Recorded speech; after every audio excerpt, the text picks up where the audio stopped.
Alors, le résultat de l'apprentissage d'aujourd'hui était de voir un peu l'impact que les intérêts peuvent avoir sur des investissements et des emprunts. Donc, d'abord, qu'est-ce que c'est l'intérêt? Bien, essentiellement, l'intérêt, c'est un montant d'argent qui va être généré par un prêt ou un placement. Fait que ce que ça veut dire, c'est que tu ne peux pas emprunter de l'argent sans que ça ne te coûte rien. Fait que d'un bord ou de l'autre, tu vas soit être l'emprunteur ou le prêteur. Exemple, si tu déposes de l'argent à la banque, tu serais le prêteur et la banque serait l'emprunteur. C'est la personne qui emprunte l'argent. Donc, pour t'avoir emprunté de l'argent, ils vont te devoir de l'intérêt en retour. Alors, c'est comme ça qu'on fait des investissements. Et pareillement, si tu as besoin d'emprunter de l'argent de la banque, c'est une façon d'accumuler euh, de l'intérêt pour la banque. Donc, c'est une raison pour laquelle ils vont te prêter de l'argent, sachant qu'ils vont recevoir plus d'argent que ce qu'ils t'ont donné. Donc, un peu ces petits schémas-là, lorsque tu épargnes de l'argent, donc tu donnes de l'argent à la banque, tu vas recevoir de l'intérêt. Mais lorsque tu empruntes de l'argent, on voit la banque, la petite télévision qui te donne de l'argent, tu vas devoir payer de l'intérêt. Donc, peu importe, n'importe quelqu'un qui a de l'argent qui est emprunté, l'intérêt, c'est quelque chose qu'il va falloir que les personnes payent pour avoir emprunté cet argent. Donc, on a deux types d'intérêts.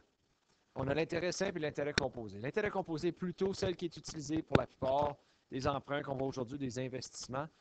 Ceci dit, l'intérêt simple peut quand même être utilisé dans certaines situations. Je pense à ta carte de crédit. Euh, c'est une forme d'intérêt composé, mais c'est qu'à chaque mois, l'argent qui est là, c'est juste un calcul très simple, le pourcentage fois le montant, et ça, c'est l'intérêt que tu vas devoir. Donc, c'est une forme d'intérêt simple. Pareil comme des lignes de crédit. C'est un peu comme ça aussi que ça fonctionne. Alors, pour les types d'intérêt, on a parlé. L'intérêt simple, c'est l'intérêt qui est calculé uniquement sur le capital. Donc, exemple, pour de l'intérêt simple, j'ai investi 100 à 5 %. Donc, après un an, j'ai 105 $.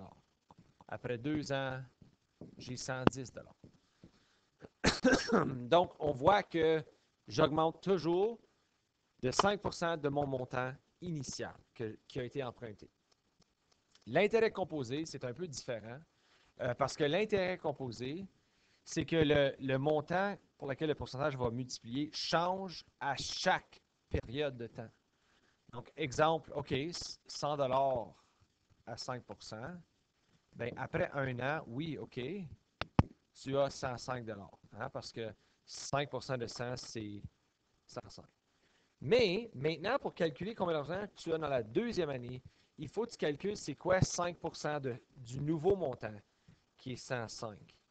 Donc là, on voit que c'est 5 et 25. Donc ça, j'ajoute ça au 105. J'ai maintenant 110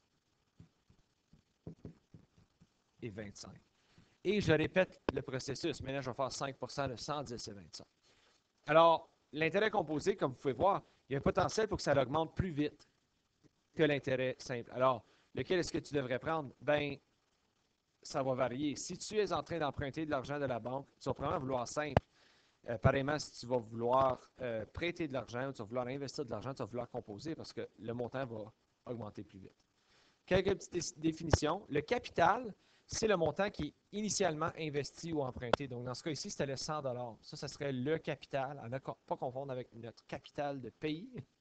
La durée, c'est le montant de temps que tu vas investir, 1 an, 2 ans, 5 ans. Et la période de capitalisation, ça, c'est comment souvent par année est-ce que l'intérêt va être calculé. Donc, exemple, si je le fais annuellement, c'est juste à chaque année, mais tu peux avoir l'intérêt composé semestriellement. Ça veut dire que l'intérêt, 2 fois par année, va être calculé trimestriellement, 4 fois par année. Donc, tu peux augmenter le montant de fois que que tu vas avoir de l'intérêt, donc plus de fréquence, ce qui te donne plus de chances d'avoir plus d'argent au bout de l'année. Juste des petits exemples pour qu'on comprenne un peu plus visuellement. Je vais aller un petit peu plus proche. Donc, si je vais faire un placement de 1000 $ à 5 %. Donc, on voit que c'est très simple. Quand c'est de l'intérêt simple, c'est 5 % de 1000 qui est 50 $. C'est toujours 50 $ de plus à chaque année. Mais si on parle de 5 % composé, là, ça devient un petit peu plus compliqué. Si c'est annuellement, OK, c'est cool, c'est 1050 après un an, mais là, maintenant, je fais 5 % de 1050, etc. Donc, on voit qu'après 5 ans, j'ai plus d'argent. Mais ce n'est pas juste annuellement, ça pourrait être fait semestriellement.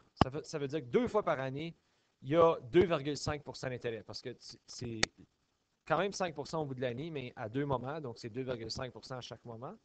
Et on voit que si je le fais semestriellement, ça augmente encore plus vite. Trimestriellement, ça va être 4 fois par année, encore plus vite. Mensuellement, encore plus vite. Et ensuite, on voit quinzaine qui est aux 2 semaines. Et finalement, hebdomadairement, ça c'est si j'avais un certain pourcentage d'intérêt à chaque jour. Donc, plus que j'augmente la fréquence du montant de fois que l'intérêt va être calculé, plus d'argent qu'il va avoir au bout de la ligne. Pour un emprunt, ça peut être mauvais.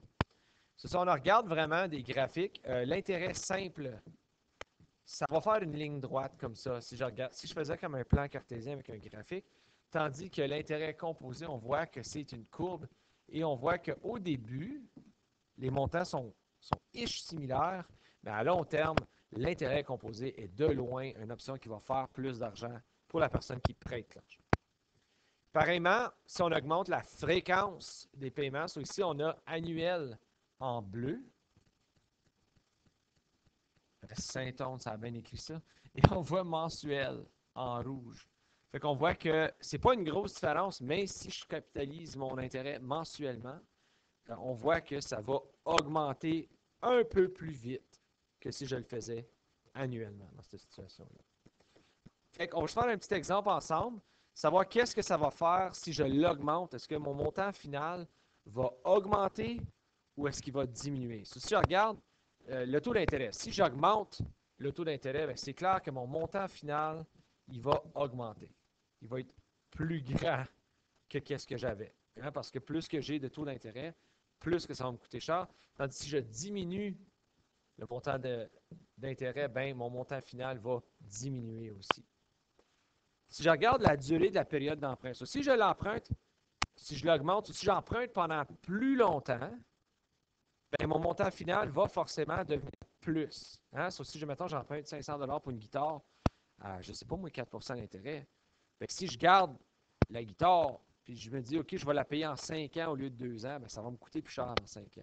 Parce que là, l'intérêt augmente continuellement.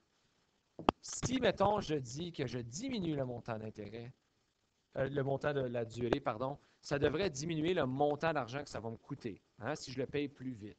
Il y a moins de temps pour que l'intérêt accumule.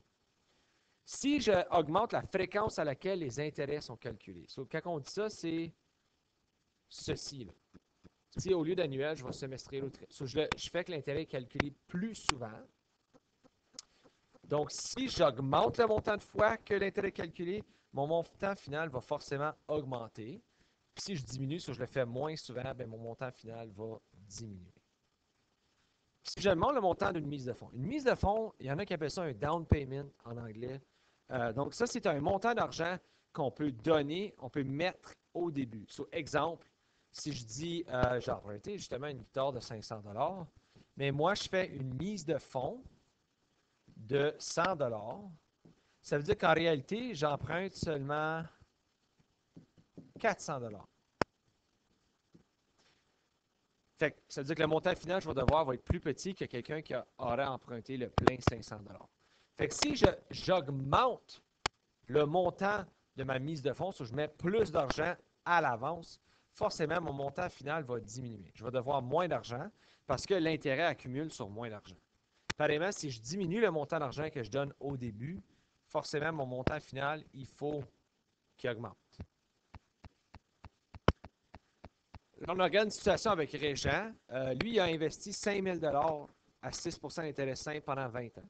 Puis on a Julia qui a investi 5 000 $ à 6 d'intérêt, mais elle, c'est composé pour la même période. Donc, on demande quel investissement va être le plus profitable. Et dans cette situation ici, ça va presque toujours être composé, à moins que tu es en train d'emprunter, là, tu veux le contraire. Puis encore, tu peux te retourner à ce graphique ici. L'intérêt simple, c'est linéaire. Donc, Régent va toujours faire le même montant chaque année, tandis que Julia va tranquillement, pas vite, augmenter le montant d'intérêt qu'elle fait parce que son capital change à chaque année. Donc, ça va être un pourcentage sur un nouveau montant de capital. Et en dernier, on regarde ici, tu dois faire un prêt afin de t'acheter un iPhone. Identifie si les options suivantes vont augmenter ou diminuer le coût d'emprunt. Tu vas emprunter de l'argent pour un iPhone. On demande si tu diminues le montant du paiement initial. Est-ce que ça va augmenter le coût que tu vas payer à la fin ou ça va diminuer? Si je donne moins d'argent à l'avance, ça devrait augmenter le montant du paiement à la fin de tout. Si je réduis la durée de l'emprunt, si je l'emprunte pour moins longtemps, ça devrait diminuer le montant d'argent que je vais avoir à payer, hein, parce que là, l'intérêt va accumuler pendant moins de temps. Si j'augmente la fréquence de paiement, au lieu de juste payer une fois, je paye périodiquement, plusieurs fois, ça devrait diminuer le montant d'argent que j'ai. C'est un peu la même logique qu'une mise de fonds. Puis en dernier, si j'augmente le taux d'intérêt, bien, c'est clair que ça va augmenter la valeur de mon placement à la fin. Alors, ceci met fin à la leçon d'aujourd'hui. Si vous avez des questions, n'hésitez pas à communiquer avec moi.